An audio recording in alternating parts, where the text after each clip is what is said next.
Okay, next we'll look at if statements. Ifs are used everywhere in PHP code. Okay, so let's have a look at assigning variable. Right, so if let's say name is equal to aid, then let's echo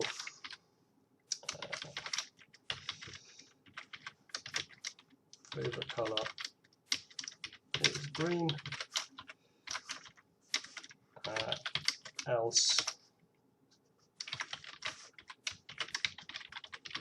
or color or no name. This is just a very basic setup.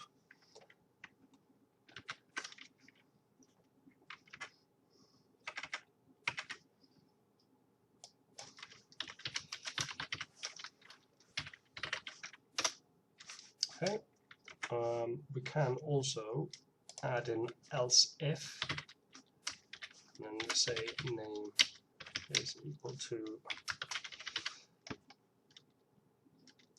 let's just copy this guy.